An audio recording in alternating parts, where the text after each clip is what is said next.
যোৱা 15 নৱেম্বৰ মোৰ স্বামী গণেশ সিংহ ঘৰৰ পৰা ওলাই গৈছিল বেঙ্গালুৰুত কাম কৰিব যাব বুলি।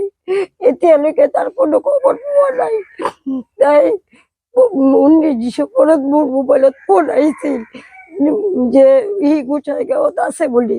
কোনোবাই যদি মোৰ স্বামীক দেখা পায় মোৰ এইটো নম্বৰত কল কৰি মোক যাতে অলপ সহায় কৰে। মই দুখীয়া মানুহ, মই ক'ত যাম? মই চৰকাৰৰ মানুহে আপোনাক ফোন কৰিছিল যে কোনোবা জাগাত ঘূৰি ফুৰা বুলি কৈছিল। গোসাইগাঁৱত সি ঘূৰি ফুৰি আছে বুলি মই এজন মানুহ আমাক ফোন কৰিছিল। তাৰপিছত আমাৰ ঘৰৰ পৰা মানুহ গোসাইগাঁৱত 3 দিন গৈছে। 3 দিন গৈ তাতে খুঁজিও নাপালে। আপোনালোকে যদি এতিয়া দেখা পায় মোৰ গিৰিয়েকটাক কোনোবাই আমাৰ এইটো নম্বৰত যাতে ফোন কৰে। আমি দুঃখী সৰকাৰেৰ কাছে মই এইটো আবেদন কৰো যে আমি দুখীয়া মানুহ, কোনোবাই যদি দেখা পায় মোৰ ঘৰত কোনো মতা মানুহ নাই, কোনোবাই যদি দেখা পায় মোক যেন ফোন কৰি সহায় কৰে। কোনোবাই যদি দেখা পায় মোক যাতে এইটো নম্বৰত কল কৰি মোক যাতে সহায় কৰে। মই সৰকাৰেৰ কাছে এইটোই আবেদন কৰি আছো। এতিয়া তো মই কি কৰি কয় ল'ৰাটো আজি যাই 28 দিন হ'ল বিচাৰি পোৱা নাই।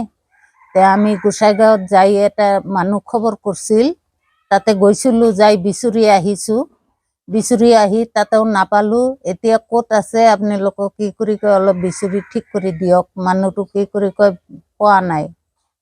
ক'ত যাম বুলি কৈ লাগিছিল? বেংগলত যাব বুলি কৈ ওলাই গৈছিল।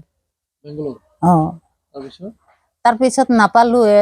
তাতে যাই গোসাইগাঁৱতে নামি পিনি কি কৰি কয় এটা ঘূৰি আছিল মাষ্টাৰে দেখা পাই আমাক ফোন কৰিছিল।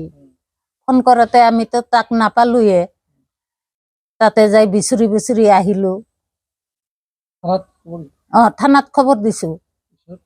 পিছত থানাত পুলিচেও কয় তাতে বিচাৰিলে পাব।